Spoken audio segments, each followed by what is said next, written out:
metaphorically, right?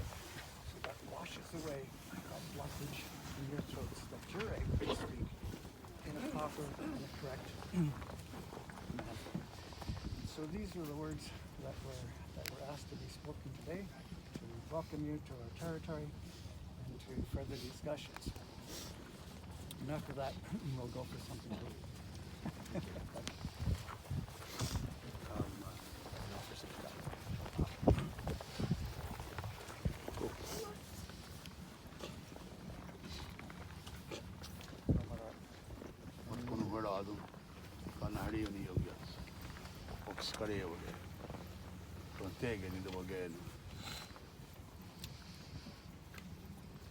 My name is Marc. I'm Berkwan. I'm from the family Tyendinaga Mohawk Territory. On Kariwa Noodles,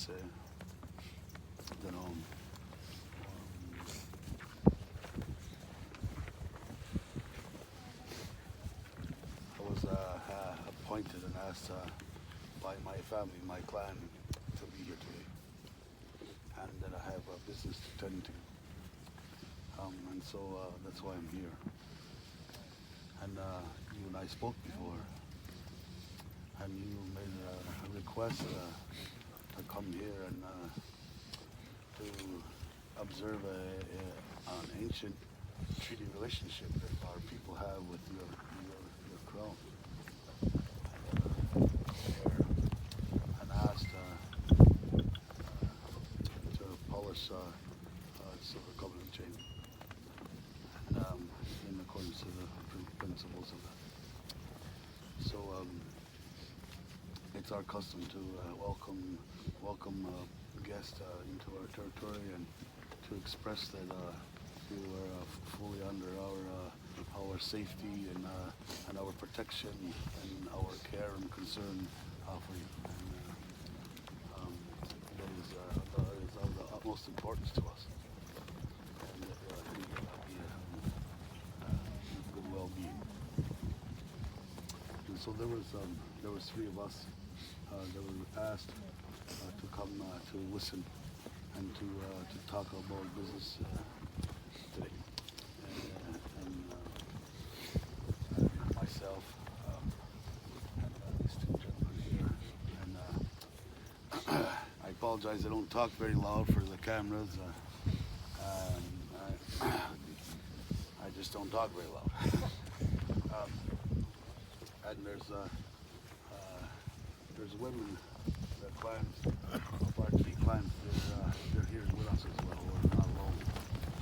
And we're continuing to adhere to our traditional governance structure and its systems. So maybe the most appropriate thing to do is we ought to introduce ourselves. In this circumstance, because it's been so long since this happened, who goes first? Well, it's important that we have some humor, because humor is medicine, and we need to have healing. That's what the process is about. We're renewing our friendships, those sorts of things anytime.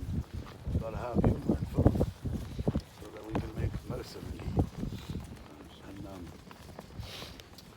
I'm not at all suggesting that today we're going to leave here and everyone's going to be healed up.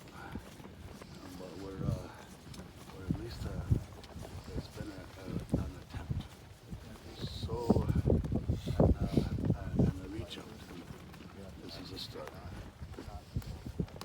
So, is one to introduce yourselves, or do these fellows going to introduce themselves?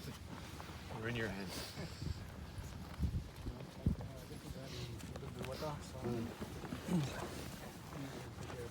Toinogani Jungius, Ogata Unimi Robe, Nagategi Lido Bagano, Ogata Unimi Kungu. They are the people of Sonoda, and so it's a moment to Bagat Dunja, Wagayaka, Wagay Wandi, the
And we're invited to here when he was asked where we're going to meet. To where everybody's been saying trains are blocked. And I don't see any blocked trains. And it was important that you could see that. Because sometimes people don't tell the truth. And that is the reality that we're seeing. And also, we'll never block the road. That's another reality that we're living with today. That never got blocked. And there's been lots of talk about stopping to just stop blocking the rails, and we never did.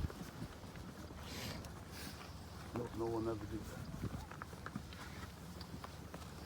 And as you're aware, the people said we don't want any trains passing through here until the RCP remove themselves over there. So we're going to have to talk about it, of course. But you came here asking the policy change, and we don't actually know what is the issue. I have a suspicion, we know, but we don't know for sure. And we would like to hear that, because it's our custom. And because you requested it, we need to hear. Would you like to continue the conversation here? I think it's wise that we at least hear. Well, I'll repeat what I was asked by the media standing about 100 yards away. I said, stop talking to each other as a country. And stop listening. Non-Indigenous people don't talk to each other, make statements, Facebook, Twitter, elsewhere.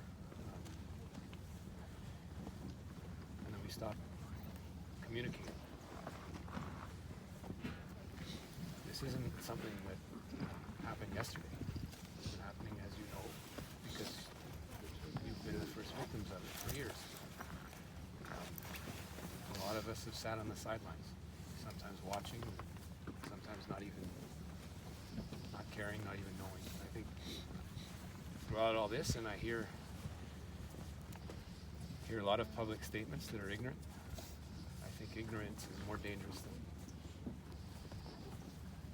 than a lot of dangerous weapons. And this problem isn't going away. It's not going away anytime soon. You could open up these rails right now. You could ask people. You could say they were safe to go through. It won't solve the underlying problem. There have been a lot of narratives that have gotten into the public sphere over the last few weeks, and they're not a reflection of the real issues. So I understand you're standing in solidarity with what's what.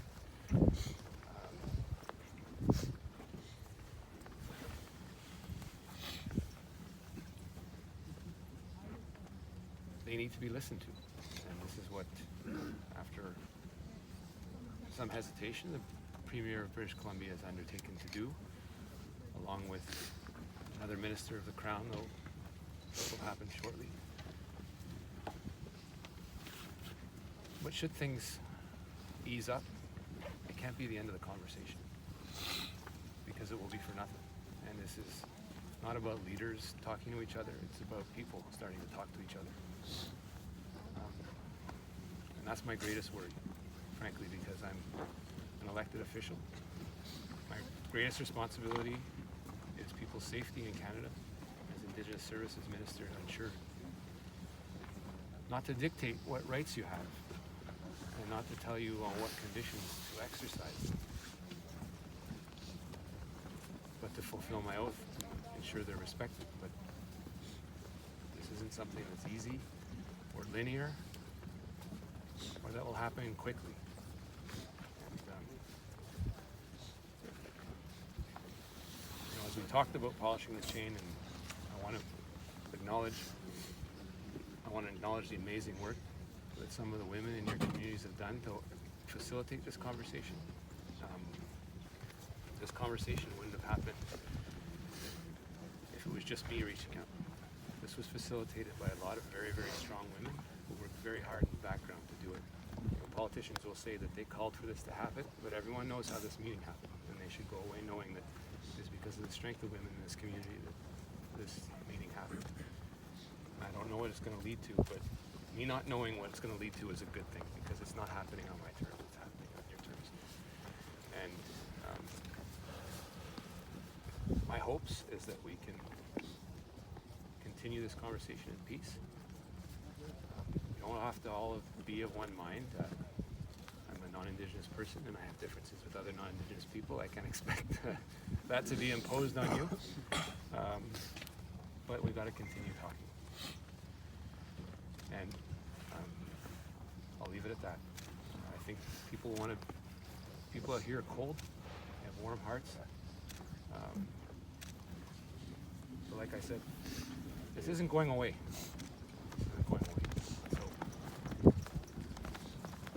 I think a small step, but I thank everyone for their courage, because it takes courage to be vulnerable. And I know a lot of people, when you stand out here, you get emotional about things. It can be painful. Yeah, I know you guys have been out here. It could be longer, but we've got to start talking. I think that's all I have to say. Hey, I hope that your words are earnest, and my sense of your energy is that. But it's actions that are needed. Words are powerful, but actions are needed. And I'm watching some great things occur throughout this country. And there's some concerns. There's a great deal of fear by my people, because your country hasn't treated us very well, and they've caused us a great deal of harm. And there's some concern that maybe there's a trick. That there's a desire to come here to talk, but there's an alternative plan. And we hope that that's not the case. Because in our custom and our laws of this land, I've been reading in the paper, I keep hearing about the rule of law. So, it's very important before we proceed forward that we talk about that. Because there's a rule to this land. And when your ancestors first came here, we shared with you what that rule was. And that's never changed. It didn't have an expiry date. It didn't grow whiskers and get old and pass away. And no one agreed to abandon it. And your ancestors came here, and they weren't in the position of power. It was a fantasy that came here and dominated the people. But that's not true. They came here and they were sick and dying. And when they first met us, we gave them medicine.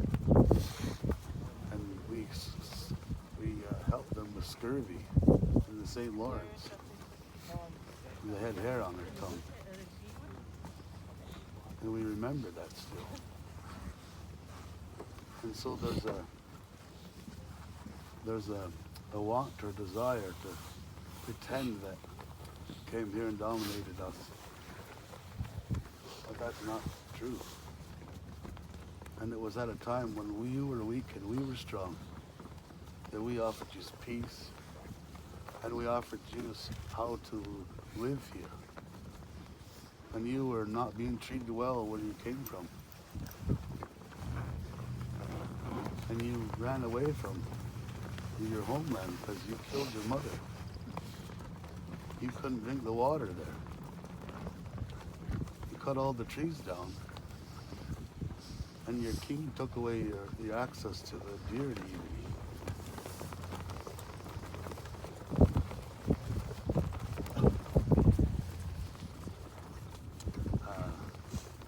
These people have been standing outside in minus 25 for how many days now? 9. 9. 9 days. That's a long time. Long time. We've been here only 5 minutes. We're cold. And I don't mean to hijack you, but we're concerned that there's a trick, and we're concerned that there's an attempt to make it look like the Indians aren't being fair. That maybe even they closed all the trains down throughout the country so they could say there's an emergency. You know?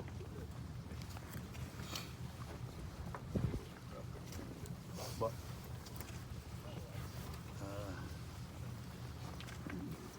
I want to talk a little bit about this for a moment. I'm not going to go in long detail.